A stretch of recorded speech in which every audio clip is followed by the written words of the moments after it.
Jake Morrison stood at the window of his office on the 42nd floor, watching the purple sunset paint the sky of New Austin Colony.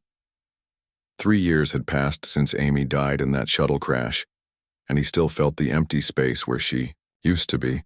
But Danny was growing up, and the boy needed more than just his father's company. "Dad, are you coming home soon?" Danny's voice crackled through the comm unit on Jake's desk. At 8 years old, Danny was smart beyond his years, probably from spending so much time with adults instead of other kids. "On my way, buddy. Mrs. Chen is making your favorite dinner tonight." Jake grabbed his jacket and headed for the door. His terraforming company could run itself for one evening. Danny was more important than any business deal. The hovercar ride home gave Jake time to think. Dr. Clark had been right during their last visit. Danny was well adjusted for a boy who had lost his mother so young, but he needed stability. Maybe it was time to start dating again. Not to replace Amy, nobody could do that, but to give Danny a chance at having a complete family. Their house sat on a hill overlooking the valley where the first terraforming machines had turned the red soil of Kepler 442b into farmland. Jake had built it for Amy, with big windows and a garden where she could grow earth flowers. Now it felt too big for just him and Danny. "Dad." Danny ran to meet him at the door, his dark hair messy from playing outside.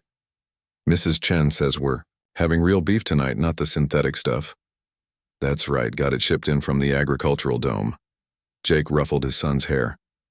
"How was school?" "Boring. We learned about the old Earth Wars again. I already know all that stuff." Danny bounced on his feet. "Can we watch the space racing tonight? The finals are on." "Sure thing, but homework first." Danny groaned but ran off to his room. Jake smiled. Some things never changed, no matter what planet you lived on. A week later, Jake met Zara Voss at the Colonial Business Summit. She was beautiful in an exotic way, with silver hair and pale blue eyes that seemed to see right through him. She worked as an environmental consultant, helping colonies adapt their ecosystems to human needs. "Your terraforming work on Kepler 442b is impressive," she said over coffee. "The soil conversion rates are 30% higher than standard protocols." Jake found himself drawn to her intelligence and the way she listened when he talked about his work. When she mentioned she'd be staying in New Austin for another week, he surprised himself by asking her to dinner. "I'd love to," Zara said, her smile lighting up her face. "Your home overlooks the valley, doesn't it? I've heard it's beautiful." "Danny will be there too," Jake warned. "He's pretty protective of our dinner routine. I'd love to meet him. Children often have the most honest perspectives on environmental adaptation." That Friday evening, Jake found himself nervous in a way he hadn't felt since his first date with Amy. He'd told Danny about Zara, and the boy had seemed excited about meeting someone new. "She studies plants and animals?" Danny asked, adjusting his shirt collar. "That's cool. Maybe she knows about the weird blue flowers that grow near the stream." "Maybe she does." Jake checked his watch. She should be here any minute. The doorbell chimed, and Jake opened it to find Zara holding a small bouquet of native flowers. She wore a simple green dress that complemented her silver hair. "For the table," she said, handing him the flowers. "I picked them from the meadow near the old mining site." "That's very thoughtful. Come in, I'll introduce you to Danny." They walked into the living room where Danny was reading on the couch. He looked up with a smile that quickly faded. His face went pale, and red spots appeared on his cheeks. "Danny? Are you okay?" Jake dropped the flowers and rushed to his son. "I feel weird," Danny said, scratching at his arms. "My skin is itchy." The red spots were spreading down Danny's arms and neck. His breathing became shallow and quick. "We need to get him to Dr. Clark," Jake said, scooping Danny up. "I'm sorry, Zara, we'll have to do this another time." "Of course. I hope he's all right." Zara's voice sounded concerned, but Jake was too focused on Danny to pay much attention. Dr. Clark ran every test he could think of. Blood work, allergy panels, environmental scans.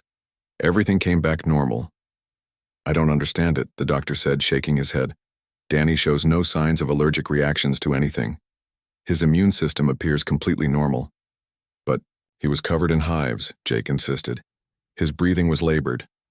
I believe you, but medically there's no explanation. Has he been under any stress lately? Sometimes psychological factors can manifest as physical symptoms. Jake thought about it. Danny had seemed fine about the dinner. If anything, he'd been looking forward to it. 2 weeks later, Jake met Lisa Kane at the museum.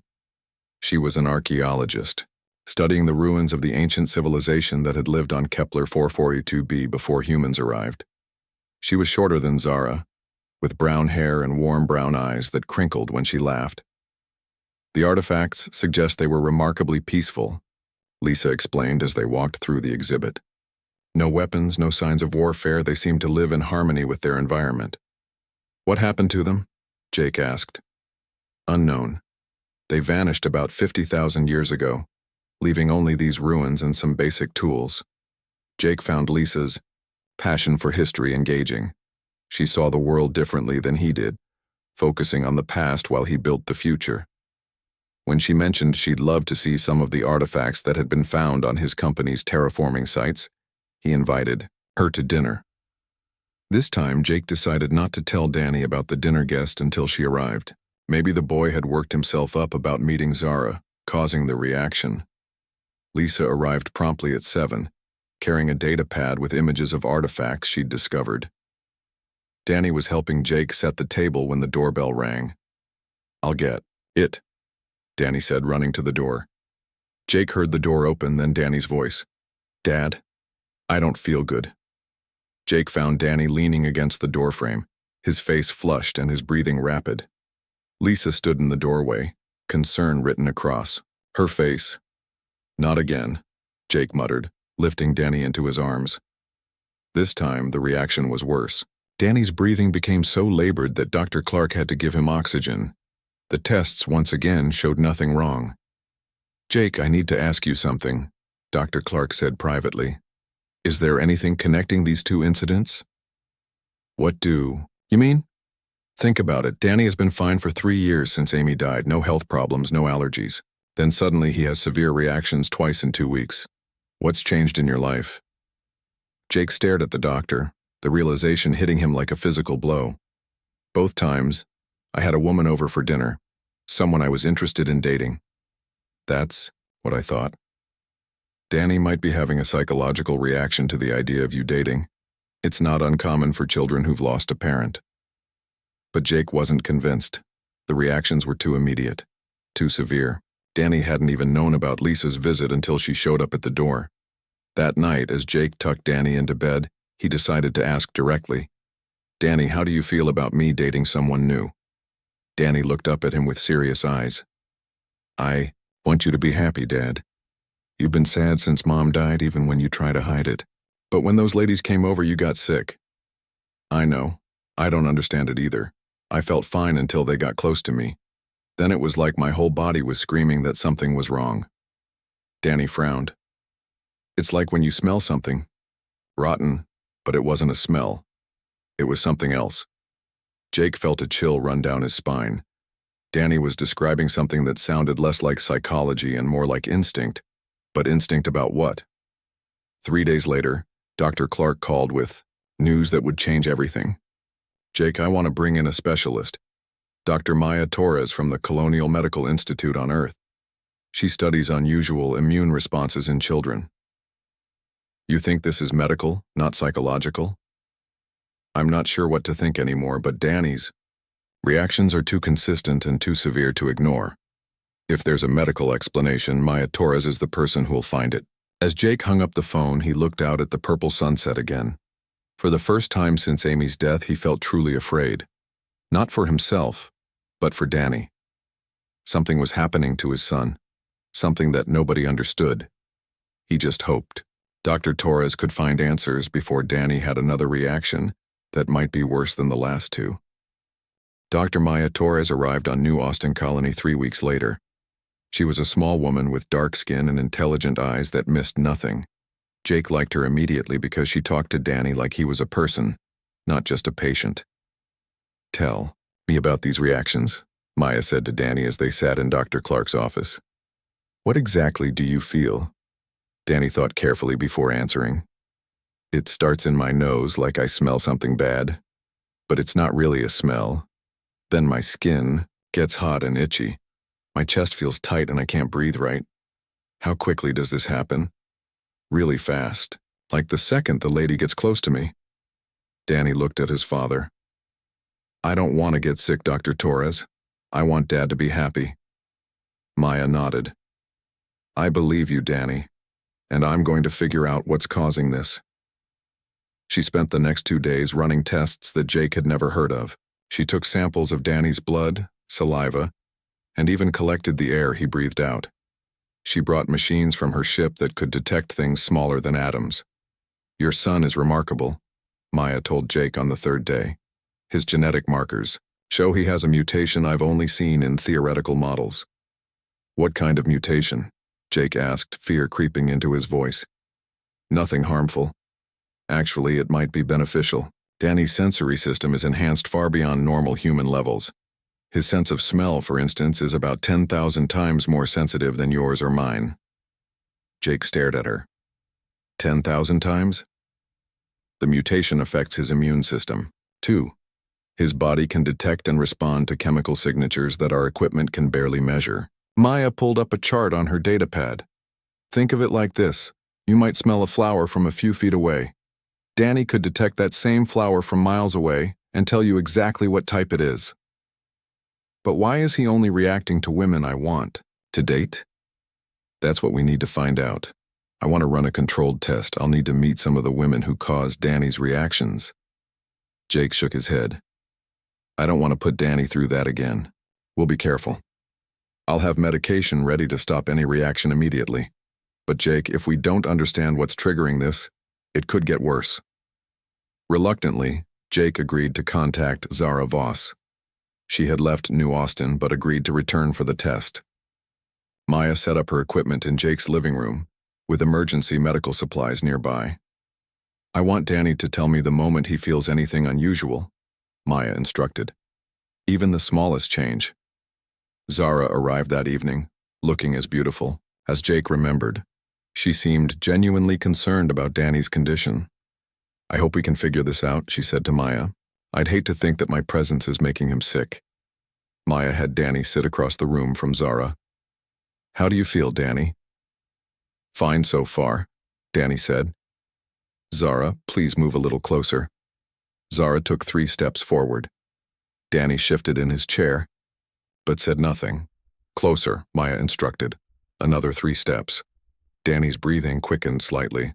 I'm starting to smell it, Danny said. That weird knot smell. Maya was watching her instruments. Fascinating. Danny, can you describe the knot smell? It's like when you mix flowers with metal. Sweet, but wrong somehow. Maya asked Zara to move 1 step closer. Danny immediately stood up. That's enough, he said, backing away. It's getting stronger. Stop there, Zara, Maya said quickly. She looked at her readings. Danny, I'm going to give you something to help with any reaction, okay? She injected Danny with a mild antihistamine. The boy relaxed almost immediately. Better? Maya asked. Danny nodded. The knot smell is still there, but it doesn't hurt now. After Zara left, Maya spent hours studying her data. Jake put Danny to bed and came back to find the doctor frowning at her screens. What did you find? Jake asked. Something that doesn't make sense, Maya said. Danny's immune system is responding to chemical compounds that shouldn't exist in human women. What do you mean? Human females produce certain pheromones, chemical signals that affect behavior and attraction. Danny's enhanced senses can detect these at incredibly low levels. But what he's reacting to aren't human pheromones at all. Jake felt cold. Then what are they? That's the problem. The compounds I detected are synthetic, manufactured.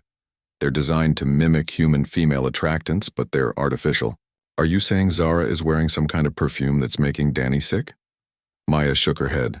No, Jake. These compounds are coming from her body, as if they're part of her natural chemistry, but they're not natural at all. The next day, Maya asked to test Lisa Kane as well. Lisa agreed to come over, curious about the research. The test with Lisa produced similar results. Danny reacted to her presence from about the same distance, describing the same not smell of flowers mixed with metal. "This is impossible," Maya muttered as she reviewed the data. Two different women producing the same synthetic compounds. "Maybe it's something they both use," Jake suggested. "A cosmetic product or medical treatment?" I thought of that. I asked them both detailed questions about their beauty routines, medications, even what they eat. "There's no common factor except—" Maya paused. "Except what?" "Except that they're both interested in dating you." Jake laughed, but it sounded hollow. "That's crazy. You're suggesting that women who want to date me are somehow chemically different?" "I'm not suggesting anything yet. I just know that Danny's reactions are real and they're consistent. His body is detecting something that our instruments can barely measure." A week later, things got worse. Celia Reeves showed up at Jake's office unannounced. She was a wealthy art dealer from the inner colonies with perfect features and an expensive smile. She'd heard about Jake's company through mutual business contacts. "I'm expanding my gallery to include colonial art," she explained over lunch. "I'd love to commission some pieces featuring your terraforming work." Jake found her interesting, though something about her seemed too perfect. When she suggested dinner at his home to discuss the project further, he agreed. That evening, Danny was playing in the backyard when Celia arrived. Jake let her in and called for his son. "Danny, come meet Ms. Reeves." Danny came running in from the garden, grass stains on his knees and a smile on his face. The moment he saw Celia, he stopped dead. "Dad," he said in a small voice. "Something's really wrong." Before Jake could respond, Danny collapsed. His breathing stopped completely and his lips turned blue. "Call emergency services," Jake shouted as he started CPR on his son. Celia stood frozen in the doorway, her perfect composure cracking. "I don't understand. What's happening?" Dr. Clark arrived with the emergency team within minutes. They managed to get Danny breathing again and rushed him to the hospital. It took an hour to stabilize him. "This was the worst reaction yet," Dr. Clark told Jake and Maya. "His entire respiratory system shut down. If you hadn't started CPR immediately, we might have lost him." Maya was pale with shock. "I need to analyze what happened. Jake, can you ask Celia to come to the hospital? I need to run some tests." But when Jake tried to contact Celia, she was gone. Her hotel said she'd checked out immediately after the incident. Her business contacts claimed they'd never heard of her. "That's impossible," Jake said to Maya. She had credentials, references. She knew details about the art market that only an expert would know. Maya was studying Danny's blood samples from the reaction. "Jake, look at this." The screen showed complex molecular structures that meant nothing to Jake. During Danny's reaction to Celia, his immune system went into overdrive. It was trying to fight off something it recognized as a serious threat. Maya pointed to the data. "The synthetic compounds I detected were 10 times stronger than with Zara or Lisa." "What does that mean?" "I think it means that whatever Celia was hiding, she was hiding a lot more of it than the others." Jake sat down heavily. "Maya, what aren't you telling me? You know something about this." Maya was quiet for a long moment. "Jake, I need to contact some colleagues on Earth. Danny's mutation isn't as rare as I thought. There are other cases, other children with similar abilities. Other children who get sick around certain women.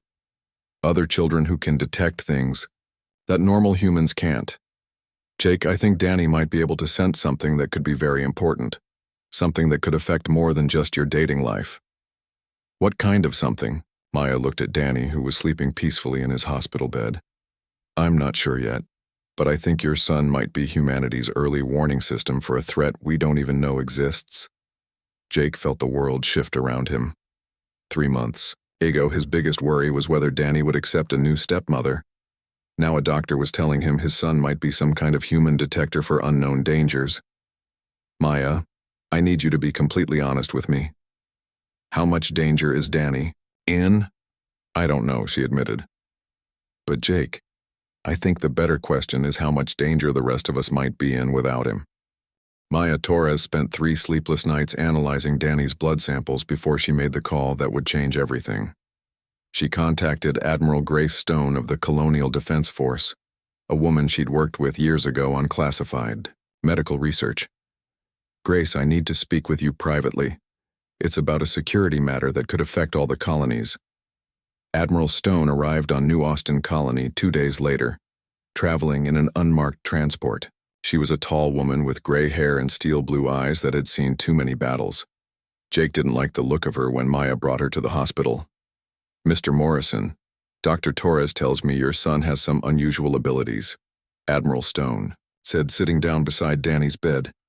Danny was awake but tired from his latest tests. "Are you a soldier?" he asked. "I am. I protect people in the colonies from bad things, like the bad ladies who make me sick." Admiral Stone looked at Maya with raised eyebrows. "Tell me about these bad ladies, Danny." Danny described his reactions in simple terms. The Admiral listened carefully, asking questions that seemed strange to Jake. "Has your son ever reacted to anyone else?" she asked Jake. "Men, children, other women who weren't interested in dating you?" "No, never. Only women I was attracted to." Admiral Stone nodded grimly. "Maya, show me the chemical analysis." Maya pulled up her data on a portable screen. "The synthetic compounds are sophisticated. They're designed to trigger human male attraction responses while remaining undetectable to normal human senses." "Except to Danny," Admiral Stone said. "Except to Danny. His mutation allows him to detect the artificial nature of these chemicals." Admiral Stone was quiet for several minutes, studying the data. Finally, she spoke. "Jake, I need to ask you about your business. Your terraforming company has been very successful in the past few years. What does that have to do with anything? Humor me. Which worlds have you developed recently?" Jake listed off the planets his company had worked on. Admiral Stone's expression grew darker with each name. "Maya, I need to make some calls. Jake, I want you and Danny to stay in the hospital tonight. Post security guards outside this room." "What's going on?" Jake demanded. "I'm not sure yet. But if I'm right about what Danny can do, he might be in serious danger." Admiral Stone left the room and Jake could hear her talking rapidly on her communicator in the hallway. When she returned an hour later, her face was grim. "Jake, I've been checking reports from intelligence services across the colonies. Over the past 5 years, there have been unusual patterns in several sectors."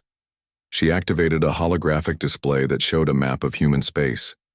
Red dots marked various colony worlds. Wealthy men, usually business owners or government officials, have been getting married to women with questionable backgrounds.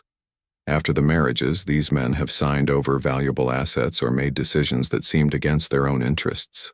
Jake stared at the display. "You think someone is using fake marriages to steal from colonists?" "I think it's worse than that. The assets being transferred aren't just valuable, they're strategic. Mining rights to rare materials, shipping routes, defensive positions." Admiral Stone highlighted specific locations. "Someone has been systematically weakening human colonies from the inside." Maya spoke up. "Grace, are you suggesting that the women Jake met are part of some kind of conspiracy?" "I'm suggesting they might not be women at all." The room fell silent. Danny looked confused, but Jake felt a chill run down his spine. "What do you mean?" Jake asked. Admiral Stone sat down heavily. 20 years ago, we made first contact with an alien species called the Cytherians. They're from the Vega system, about 25 light years from Earth. The contact was peaceful, and we've had limited trade relationships since then." She paused, clearly struggling with what to say next.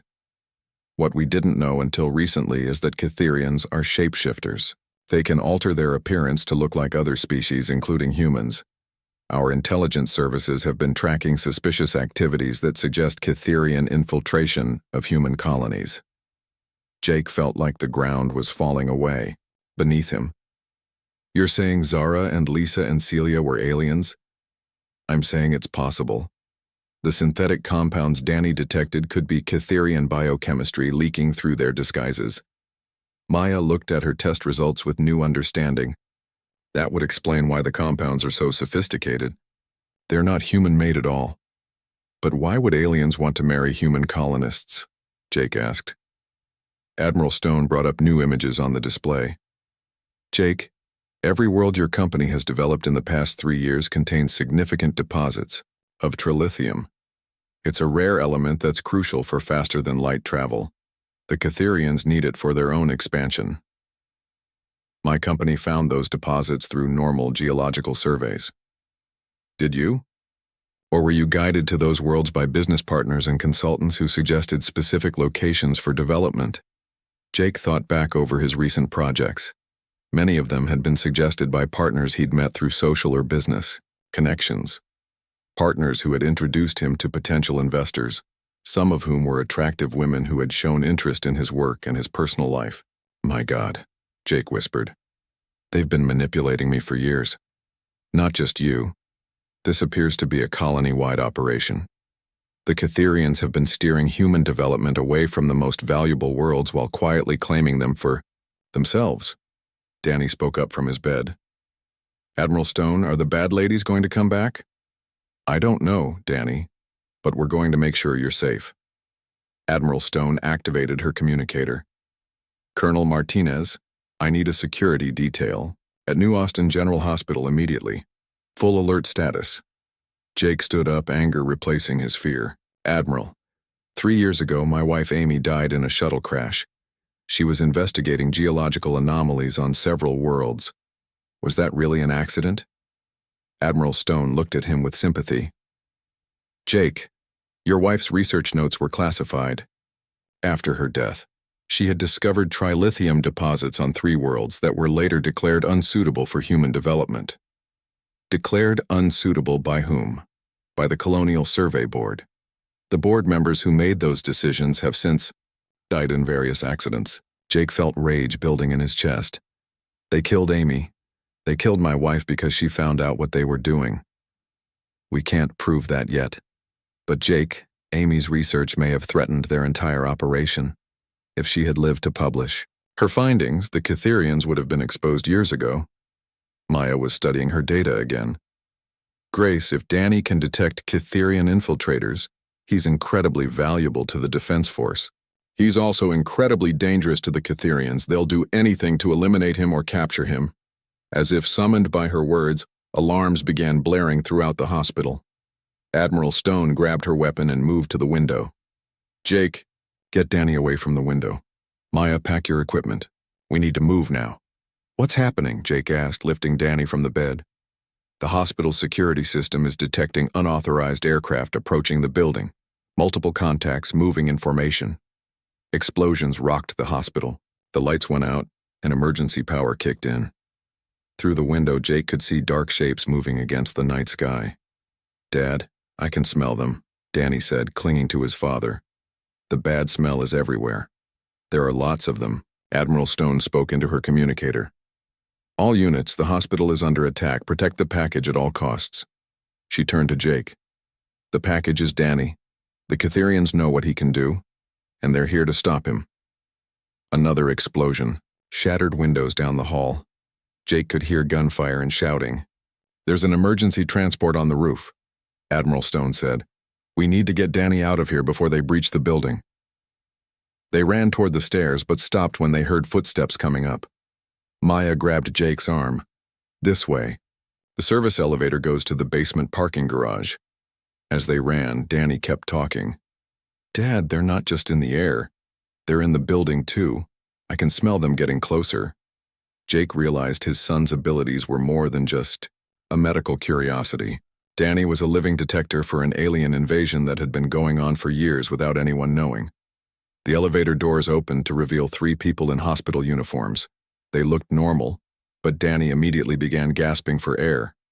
Not them, he choked out. They're not real people. Admiral Stone raised her weapon. Stand down, Catherians. You're under arrest by order of the Colonial Defense Force. The 3 figures smiled with perfectly human faces. Then their features began to shift and blur, revealing something alien underneath. The boy comes with us, one of them said in a voice that sounded like static. Humanity has meddled in Catherian affairs long enough. Admiral Stone opened fire. and the battle for Danny Morrison's life began. Admiral Stone's weapon fired blue energy blasts that hit the first Catherian in the chest. The creature stumbled backward, its human disguise flickering like a broken video screen. Underneath, Jake glimpsed something with gray skin and too many joints in its arms. "Move," Admiral Stone shouted, pushing Jake and Danny toward the stairs. Maya grabbed her medical equipment and followed them. Behind them, the wounded Catherian was making sounds like metal scraping against stone.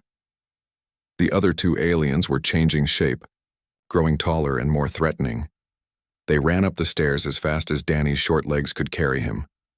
Jake could hear the aliens following them, their footsteps echoing strangely in the stairwell. "Dad, there are more of them above us too," Danny gasped. "The smell is coming from everywhere." Admiral Stone spoke into her communicator. "Stone to Defense Force Command. The hospital is compromised. I need immediate extraction for the package." A voice crackled back through static. "Admiral, all our aircraft in the area are under attack. Unknown enemy forces are jamming our communications. They reached the third floor, but Admiral Stone stopped them from going higher. "If Danny can smell them above us, we need another way out." "The parking garage," Maya suggested. "We can take a ground vehicle." "Too risky. They'll have the exits covered." Admiral Stone thought quickly. "Is there another way out of this building?" Jake tried to remember the hospital layout. "The maintenance tunnels. They connect to the city's underground service systems." "Show me." They found the maintenance access behind the hospital laundry. Admiral Stone used her weapon to blast the lock, and they crawled into the narrow tunnel system beneath New Austin Colony. The tunnels were dark and cramped, lit only by Admiral Stone's flashlight. Danny stayed close to his father, occasionally, stopping to sniff the air. "I can't smell them down here," Danny whispered. "But there's something else. Something bad happened in these tunnels." Jake felt a chill. Amy had been investigating mining operations before she died. What if she had used these same tunnels? They emerged from the underground system 6 blocks away from the hospital. Jake could see smoke rising from the building they'd escaped from. The night sky was filled with aircraft that didn't look like any human design he'd ever seen. "We need somewhere safe to regroup," Admiral Stone said. "Somewhere the Catherians won't think to look." Jake knew exactly where to go. "My company's old testing facility. It's 20 miles outside the city, and it's been abandoned for 2 years. They stole a hover car from the hospital parking lot and drove through the dark countryside." Danny sat in the back seat with Maya, still pale from his reaction to the aliens. "Dr. Torres," Danny said quietly, "why do the bad aliens want me?" Maya chose her words carefully. "Because you can see through their disguises, Danny. You can tell when someone is pretending to be human, but really isn't." "Are there lots of them?" "Think so, and they've been pretending to be human for a long time." The testing facility was dark and empty, just as Jake had expected. It was a small complex where his company used to test new terraforming equipment before deploying it on actual worlds. Now it would serve as their hiding place. Admiral Stone set up a communication array while Jake found emergency supplies. Maya continued running tests on Danny's blood samples. "Grace, I'm getting some strange readings," Maya said. "Danny's abilities seem to be getting stronger." "What do you mean?" "He's detecting the aliens from greater distances now. And look at this." Maya showed Admiral Stone her scanner. "His immune system is adapting. It's learning to recognize Catherian biochemistry more efficiently." Danny was sitting by the window looking out at the night sky. "There are more ships coming," he said. "Lots more." Admiral Stone looked through her binoculars. She could see lights in the distance that were definitely not human aircraft. "They're calling in reinforcements," she said. "The Catherians know their infiltration operation has been discovered." Jake joined Danny at the window. "How many can you sense, buddy?" "2. Many to count. And Dad, some of them smell different. Not like the ladies who made me sick. These ones smell angry." Admiral Stone's communicator finally made contact with Defense Force Command. "Admiral Stone reporting. The Catherians have begun open military operations against New Austin Colony." "Confirmed, Admiral. We're detecting similar attacks on 3 other colonies. It appears the infiltration phase of their operation is over." What are your orders? Protect the asset at all costs. Command believes the boy's abilities are crucial to identifying remaining infiltrators throughout human space. Jake didn't like being called an asset, but he understood what they meant. Danny was the only person who could detect the aliens when they were disguised as humans. Admiral, Maya interrupted. I'm detecting something approaching the facility. Through the window, they could see lights moving across the landscape toward them. But these lights were different from the alien aircraft they'd seen earlier. Human. Military vehicles, Admiral Stone confirmed through her binoculars. But how did they find us so quickly? Danny suddenly grabbed his father's arm. Dad, some of those people aren't really people. Jake felt his heart sink. The defense force has been infiltrated too. Admiral Stone raised her weapon. How many? Danny? Danny closed his eyes and concentrated. 3 of them. In the front vehicle. That means some of the soldiers are real humans, and some are aliens in disguise. The vehicles stopped outside the facility. Jake could see soldiers getting out, but in the darkness it was impossible to tell which ones were real and which were Catherian infiltrators. A voice called out through a loudspeaker. Admiral Stone, this is Colonel Martinez. We're here to extract you and the package. Admiral Stone hesitated.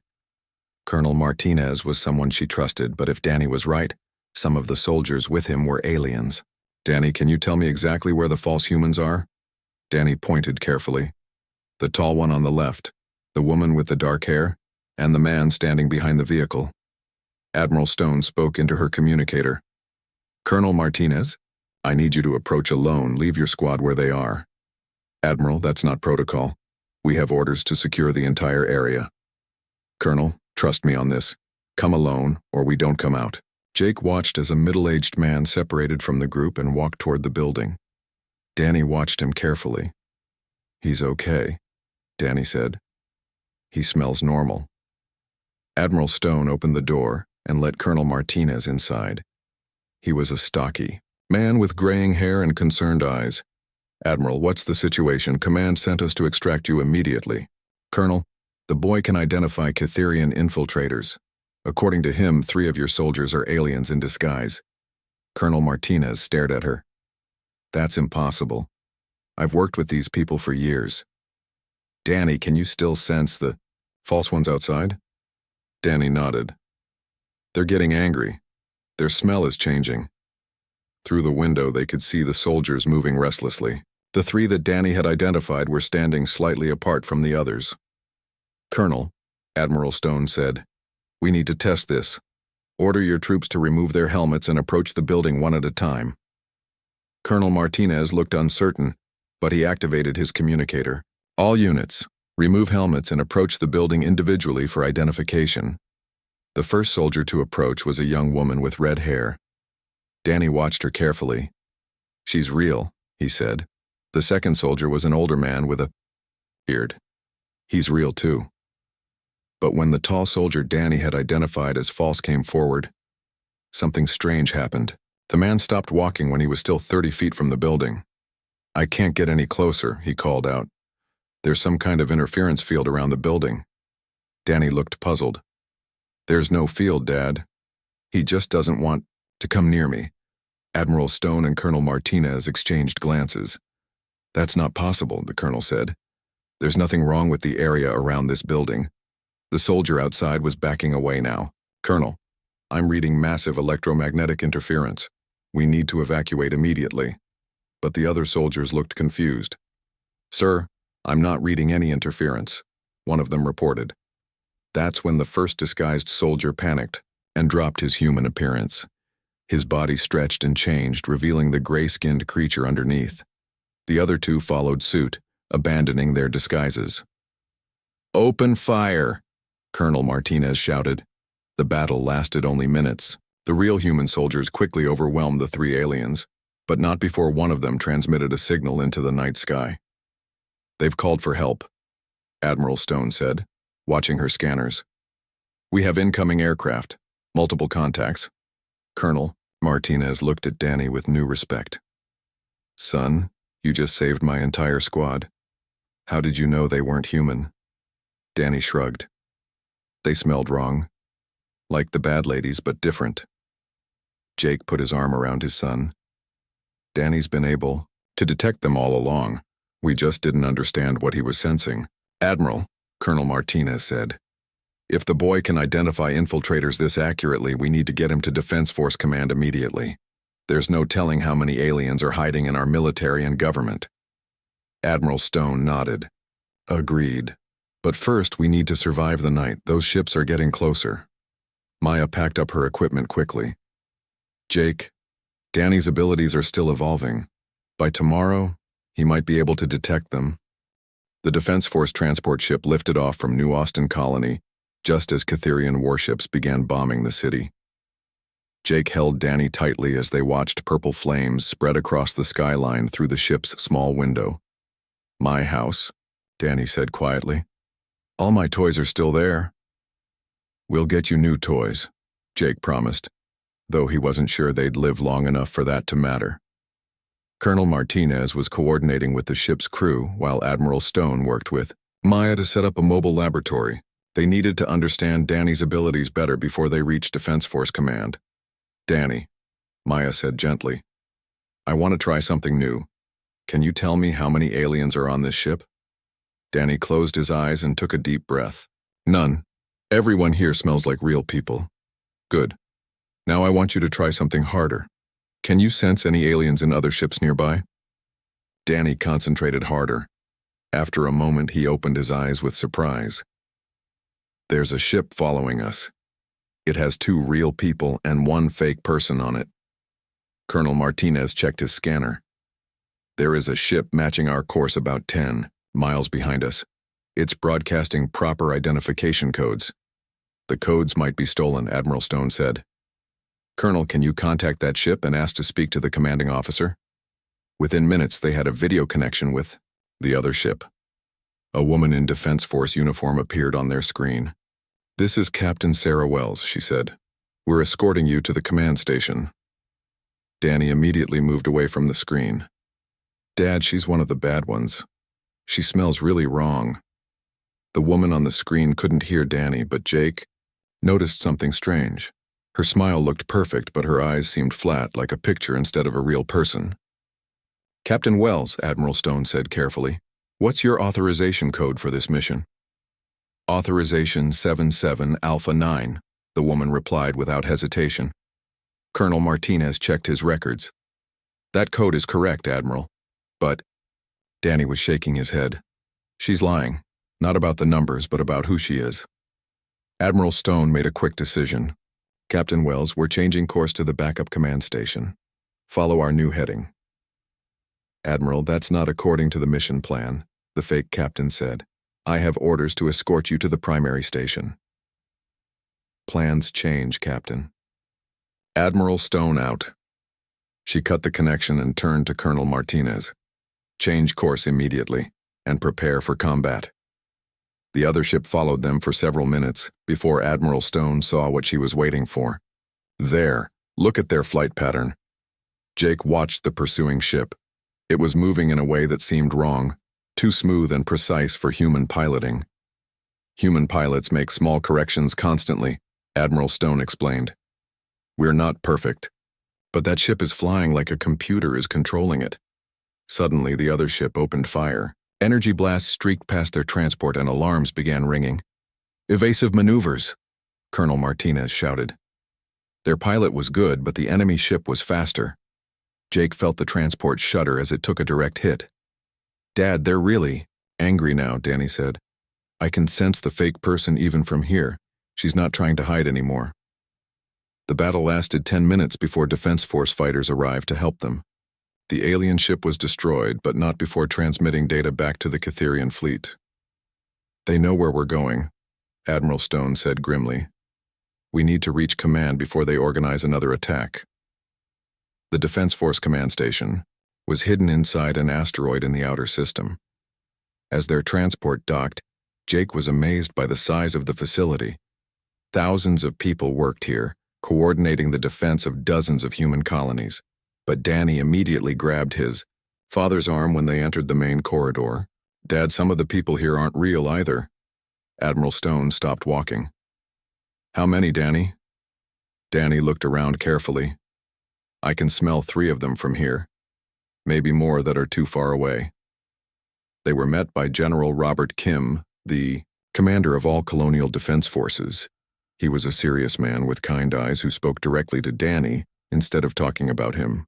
Son, I hear you can spot the aliens when they're pretending to be human. Yes, sir, they smell wrong.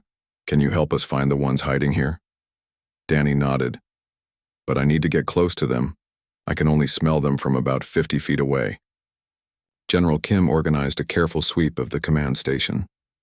Danny walked through different sections with armed guards, identifying Kitherian infiltrators. By the end of the day, they had found 12 aliens disguised as Defense Force personnel. 12. General Kim said in disbelief. They've been watching our operations for months, maybe years. But the biggest shock came when they discovered what the infiltrators had been doing. Maya found hidden transmitters in their quarters that had been sending information about human military movements to the Kitherian fleet. They know everything, Admiral Stone realized. Our ship positions, our supply routes, our defensive plans. Worse than that, General Kim said, reviewing the intercepted data. They've been manipulating our decisions. Look at these recommendations for colony evacuations. The files showed that Kitherian agents had been suggesting which colonies should be abandoned during alien attacks. But instead of protecting human lives, they were directing evacuations away from worlds with the most valuable resources. They've been stealing our best planets right out from under us, Colonel Martinez said angrily. Jake studied the star charts. General, my wife Amy was investigating geological surveys on several of these worlds before she died. What if she discovered this pattern? General Kim pulled up classified files on Amy Morrison's research. Your wife found trilithium deposits on 15 worlds that were later declared unsuitable for human habitation. Every one of those worlds is now under Kitherian control. She was getting too close to the truth, Jake realized. So they killed her. Danny had been listening quietly, but now he spoke up. The aliens have been lying to us for a long time, haven't they? Yes, Danny. They have. Are we going to stop them? General Kim knelt down to Danny's level. With your help, we're going to try. But I need to ask you to do something very important and maybe a little scary. What? The aliens are meeting with some human politicians tomorrow on the station at Mars. They think they're going to negotiate a peace treaty, but we suspect it's a trap. We need someone who can tell us which humans at that meeting are real and which ones are aliens in disguise. Jake stepped forward. Absolutely not. Danny's just a child. You can't put him in that kind of danger. Dad, Danny said quietly. The bad aliens killed Mom, didn't they? Jake looked at his son's serious face. We think so, buddy. Then I want to help stop them. Maya had been studying her test results. General, Danny's abilities are getting stronger. Every day. Yesterday he could only detect them from 30 feet away. Today it was 50 feet. By tomorrow, he might be able to sense them from even further. That could give us a huge advantage, Admiral Stone said. If Danny can identify the infiltrators before they reveal themselves, we can turn their own trap against them. General Kim looked at Jake. The decision is yours. I won't order a child into danger, but Danny might be our only chance to save the colonies. Jake thought about Amy and everything the aliens had taken from their family. He thought about all the other families who would suffer if the Kitherians weren't stopped. What kind of protection would he have? The best we can provide. A full security detail, emergency medical support, and extraction protocols if anything goes wrong. Danny tugged on his father's sleeve. Dad, I'm not scared. The aliens should be scared of me. Jake looked at his 8-year-old son who had somehow become humanity's secret weapon in an interstellar war. Okay, but I'm going with him. I wouldn't have it any other way, General Kim said. That night, as Jake tucked Danny into bed in their quarters on the command station, his son asked a question that surprised him. Dad, do you think Mom would be proud of what we're doing? Jake thought about Amy and her dedication to discovering the truth, even when it cost her life. I think she'd be very proud of you, Danny. You're helping to finish the work she started. Good, Danny said, closing his eyes. Tomorrow we're going to catch the bad aliens and then maybe we can go home. Jake hoped his son was right. But he had a feeling their fight against the Cytherians was just beginning. The next morning, they would travel to Mars for the most dangerous mission of Danny's young life. The fate of human civilization might depend on an 8-year-old boy's ability to smell lies. The Mars Orbital Station was the largest diplomatic facility in human space. Representatives from dozens of colonies had gathered for what they believed would be peace talks with the Cytherian Empire. They had no idea they were walking into a trap. Jake held Danny's hand as they walked through the station's corridors. His son wore a small communication device that would let him quietly report what he sensed to the Defense Force team. Remember, buddy, just tell us what you smell. Don't point or stare at anyone. I know, Dad, I'll be careful. Admiral Stone and Colonel Martinez were dressed as diplomatic security, blending in with the other guards. Maya posed as a medical consultant, ready to help if Danny had any reactions to the aliens. The main conference room was filled with important people. Jake recognized Senator Patricia Wells from Earth, Governor Marcus Chen from the frontier colonies, and Trade Minister Angela Davis from the industrial worlds. They all looked nervous but hopeful about the peace negotiations. Danny walked calmly beside his father, but Jake could feel the boy's grip tighten as they entered the room. Dad? Danny whispered into his communicator. There are lots of them. Here. More than I've ever sensed before. Admiral Stone's voice came through their earpieces. How many, Danny? 7. Maybe 8. They're trying to hide their smell, but I can still detect them. Jake looked around the room at the familiar faces of human leadership. The idea that nearly half of them might be alien imposters was terrifying. Can you tell me which ones? Admiral Stone asked. Danny closed his eyes briefly, then opened them. The tall man in the blue suit by the window, the woman with the red hair at the big table, the security guard by the door. Each person Danny identified looked completely human, but Jake now knew that Cytherian disguises were perfect to normal human senses. The Cytherian delegation arrived exactly on time. 3 beings that looked like humans but moved with an odd, too smooth grace. Danny immediately pressed closer to his father. Those 3 aren't trying to hide at all, Danny said quietly. They smell like metal and old flowers, but much stronger than the hidden ones. The lead Cytherian, who called himself Ambassador Kren, stood to address the gathering. Humans of the Colonial Senate, we come in peace to discuss ending the conflicts between our peoples. Senator Wells stood to respond. Ambassador Kren, humanity welcomes this opportunity for dialogue, but Danny tugged on Jake's sleeve. Dad, that's not really Senator Wells. The real one smells different. Jake felt his blood run cold.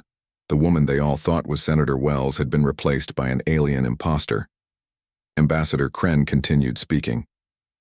We propose that humans withdraw from the contested systems in exchange for guaranteed safe passage through Cytherian space. The contested systems, he mentioned, were some of the most resource-rich worlds in human territory. Jake realized the aliens were asking humanity to give up their most valuable planets. The terms seem reasonable, said the fake Senator Wells. I believe we should accept this generous offer. Several other officials nodded in agreement. Jake noticed that most of the people agreeing were the ones Danny had identified as aliens. Admiral Stone's voice came through their earpieces. Danny, I need you to listen carefully. We're going to signal General Kim to begin the operation. Stay close to your father. Suddenly, the lights in the conference room dimmed and Admiral Stone stood up. Ladies and gentlemen, please remain calm. This facility is now under Colonial Defense Force control. Defense Force soldiers entered the room from all entrances. The human officials looked confused and frightened. What is the meaning of this? Demanded the fake Senator Wells. The meaning, Admiral Stone said, is that we know about the Cytherian infiltration network. We know that several people in this room are alien imposters. Ambassador Kren's perfectly human face showed no emotion. Admiral, this is highly irregular. We came here under diplomatic immunity. Your immunity ended when we discovered your people have been murdering human citizens and stealing our worlds, Admiral Stone replied. Danny stepped forward, still holding his father's hand. I can tell you which ones are lying, he said in a clear voice. The room fell silent. A 8-year-old boy had just offered to expose alien spies among the most powerful humans in the colonies. "Son," said Governor Chen, "what are you talking about?" Danny looked directly at the man. "You're real. You smell like a normal person, but she isn't." He pointed at the woman they thought was Senator Wells. The fake senator's expression didn't change, but something flickered in her eyes. "That's impossible," she said. "I've been Senator Wells for 15 years. "No," Danny said firmly. "The real. Senator Wells smells like coffee and vanilla perfume. You smell like metal and old flowers, just like all the other aliens." Jake watched as his son pointed out each of the disguised Catherians in the room. With every identification, the humans looked more shocked and the aliens grew more desperate. Ambassador Kren finally dropped his diplomatic mask. "The boy is a threat to our entire operation. He must be eliminated." "Over my dead body," Jake said, stepping in front of Danny. "That can be arranged," Ambassador Kren replied. His human appearance began to shift and blur, revealing the gray-skinned creature underneath. The other disguised Catherians followed his lead, abandoning their human forms. The room erupted in chaos as Defense Force soldiers opened fire. But the aliens had one more surprise. Ships began attacking the station from outside and explosions rocked the facility. "They're trying to destroy the evidence," Admiral Stone shouted over the noise. "Get Danny to the escape pods." As they ran through the corridors, Danny kept reporting what he sensed. "There are more aliens throughout the station, Dad. They've been hiding everywhere." The battle for the Mars station lasted 3 hours. When it was over, 17 Catherian infiltrators had been captured or killed, including high-ranking imposters who had been influencing human policy for years. But the biggest victory came from the intelligence they gathered. The captured aliens revealed the locations of Catherian bases and the identities of hundreds more infiltrators throughout human space. 6 months later, Danny Morrison had become the most famous 8-year-old in the galaxy. He led a team of 12, other children with similar genetic mutations, all working to identify alien infiltrators across the colonies. Jake watched his son working with the other kids in their special facility on Luna. Danny was still just a boy who liked space racing and hated doing homework, but he was also humanity's best defense against alien deception. Project Sentinel has identified over 300 Catherian agents, Maya reported during their weekly briefing. Danny's team has prevented 17 major infiltration attempts and helped us reclaim 8 stolen worlds. Admiral Stone, now promoted to Fleet Admiral, nodded approvingly. The Catherians have stopped trying to infiltrate our colonies. Danny's abilities have made their shape-shifting tactics useless. "What about the war?" Jake asked. "We're winning. Now that we can identify their agents, they've lost their main advantage. The Catherian Empire has requested genuine peace negotiations." Jake smiled as he watched Danny teaching a younger child how to detect the difference between human and alien sense. "Amy would be proud of him." "She would be proud of both of you," Maya said. "You've given humanity something the Catherians never expected, the ability to see through their lies." That evening, Jake tucked Danny into bed in their new home on Luna. Through the window, they could see Earth hanging in the black sky like a blue marble. "Dad," Danny said sleepily, "do you think the bad aliens will try to come back someday?" "Maybe, buddy, but if they do, we'll be ready for them." "Good, because I'm getting really good at smelling lies." Jake laughed and kissed his son's forehead. "Sleep tight, hero." As Jake turned off the lights, he thought about how much their lives had changed. They'd started as a family dealing with strange allergic reactions and become humanity's guardians against an alien invasion. Danny's gift had revealed that humans possessed something unique in the galaxy, the ability to evolve new defenses against threats they'd never encountered before. The Catherians had underestimated humanity's greatest strength, their children's potential to develop beyond anything aliens could imagine. The war wasn't over, but for the first time since Amy's death, Jake felt hope for the future. Humanity had learned it wasn't alone in the universe, and more importantly, it had learned that it could fight back and win. In the darkness of space, Other alien civilizations were taking note. The humans had proven they were more dangerous than anyone had expected. And at the center of humanity's new strength was a boy who could smell truth from lies, leading a generation that would never be fooled by alien deception again.